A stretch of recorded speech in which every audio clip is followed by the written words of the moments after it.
اور ایک بات بتاؤں، یہ سارے قرآن کے راز پڑھے ہیں، حدیث کے راز پڑھے ہیں۔ پودینہ حدیث میں اس کا ذکر ہے، لہسن حدیث میں اس کا ذکر ہے، زنجبیل قرآن میں اس کا ذکر ہے، اناردانہ قرآن میں اس کا ذکر ہے، حدیث میں اس کا ذکر ہے۔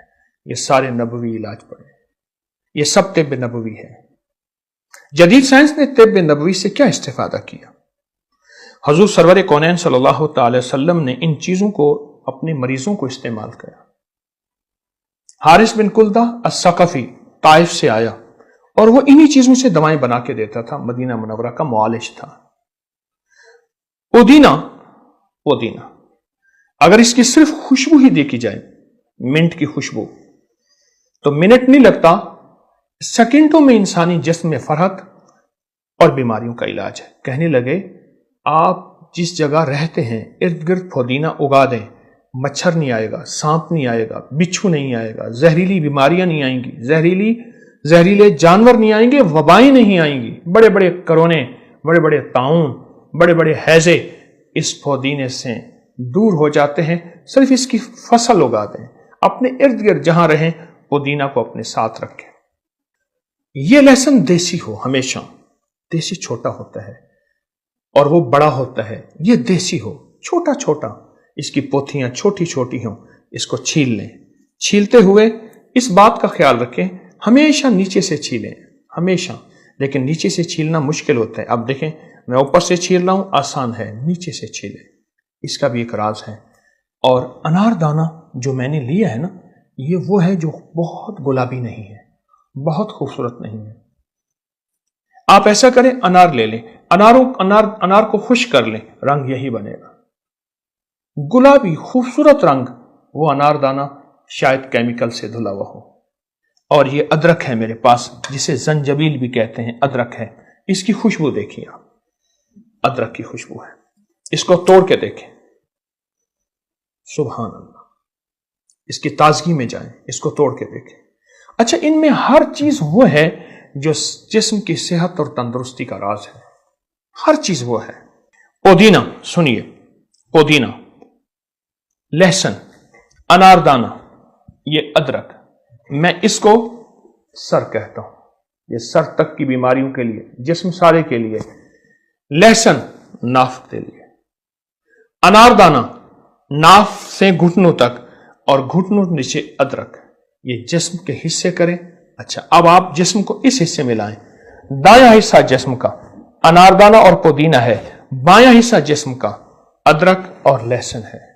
پھر ایک اور کام کریں، جسم کو آپ 8 حصوں میں تقسیم کریں، 8 حصوں کو پھر 4 حصوں میں تقسیم کریں، تو پھر یہ دوائیں جسم کے لیے نہایت مفید ہیں۔ ایک واقعہ سنیں، ایک صاحب میرے پاس آئے، ڈاکٹر نے کہا کہ جسم کا ایک حصہ کٹ جائے گا شوگر کی وجہ سے۔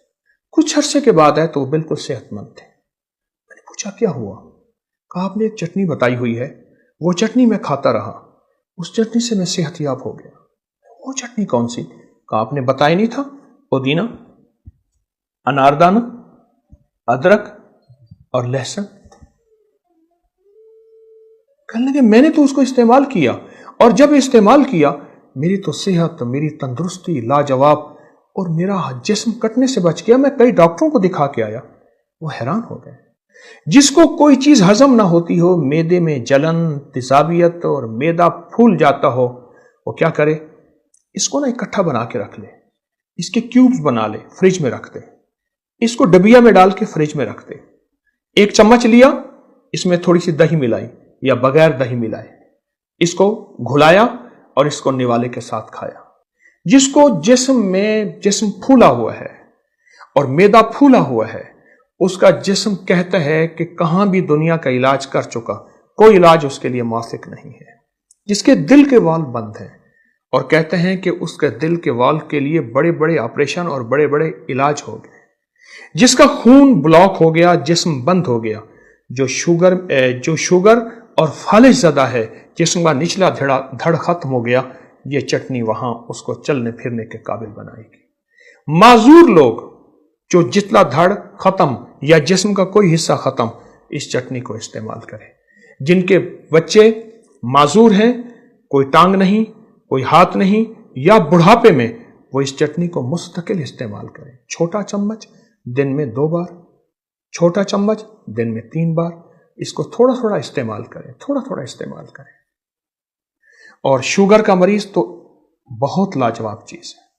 اور ایسے لوگ جو کہتے ہیں کہ ہماری گلٹیاں بن چکی ہیں جسم میں جگہ جگہ، اور وہ گلٹیاں کینسر کی ہیں جبکہ وہ کینسر کی نہیں ہوتی، تو ان سے کہیں یہ دوا استعمال کریں.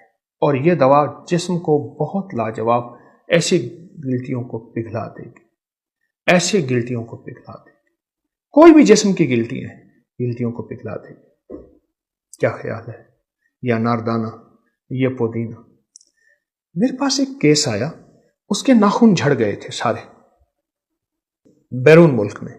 میں نے ان سے کہا پودینہ کھائیں، پودینہ چبائیں، پودینہ اور دہی ملا کے رائتا کھائیں، بس پودینہ کسی شکل میں کھائیں، پودینے کی بھجیا بنا کے سالن بنا کے کھائیں، پودینہ کھائیں.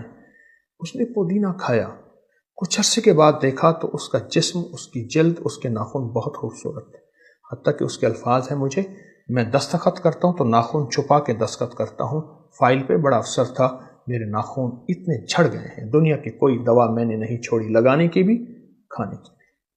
جب اس پودینے کے ساتھ اناردانہ مل جائے گا، آپ دیکھیں 2 چیزیں گرم پڑی ہیں، 2 چیزیں ٹھنڈی پڑی ہیں. میں نے گرم اور ٹھنڈی کو ملایا، یہ بن گیا معتدل. جب معتدل بن گیا، ہر صحت کے لیے، ہر طبیعت کے لیے، ہر مزاج کے لیے، ہر موسم کے لیے، ہر عمر کے لیے نہایت مفید اور نہایت مناسب اور نہایت موزوں. اور جوڑوں کے مریض بھی استعمال کریں، جن کے جوڑ منجمد ہو گئے ہیں، گھس گئے ہیں، وہ استعمال کریں. اس کو بنائیں، دیکھیں اس کا کیا لذت ہے، کیا ذائقہ ہے، اس کے کیا فائدے ہیں. اس کی مقدار ہم وزن لیجئے گا، ہر چیز کی مقدار ہم وزن ہو. انشاءاللہ ہم وزن ملا کے آپ اس کو باریک ہلکا سا پانی ڈال دیں گے، یہ چٹنی بن جائے گی، ایک پیسٹ بن جائے گا. اس پیسٹ کو آپ استعمال کریں، اسی کو ہم چٹنی کہہ رہے ہیں. آپ اس کے کبھی نقصان دہ اثرات نہیں پائیں گے، سائیڈ ایفیکٹ نہیں پائیں گے. اسے جسم میں 2 دفعہ 4 دفعہ استعمال کریں، کبھی بھی نقصان نہیں ہوگا، نفع ہوگا، فائدہ ہوگا، نتائج ملیں گے، اس کی حیرت انگیز خوبیاں ملیں گی. جب آپ استعمال کرتے جائیں گے، اس کے نفع آپ پہ کھلتے جائیں گے. کیا کریں گے؟ ان 4 چیزوں کو خوب کچل لیں گے، بلینڈر میں، گرائنڈر میں، سل بٹے میں خوب کچل لیں گے، اور اس کی چٹنی بن جائے گی. اس کو محفوظ کر لیں گے. کتنی خوبصورت چیز ہوگی اگر تازہ استعمال کریں. کوئی ایسا ہو روزانہ بنائے اور روزانہ دے. اگر مجبوری ہے تو پھر اس کو آپ بنا کے رکھ لیں. ان بیماریوں میں چند دن چند ہفتے استعمال کریں. یہ چیزیں آپ کو بہت فائدہ دیں گی اور یہ حیرت انگیز نفع دیں گی آپ کو. یہ اناردانہ اور یہ لہسن آپ کا ساتھی ہے، اور یہ ادرک، یہ سب نبوی غذائیں، نبوی دوائیں ہیں. قرآن و حدیث میں ان کا تذکرہ ہے. انشاءاللہ نہیں بھولیں گے، کریں گے اور فائدہ پائیں گے.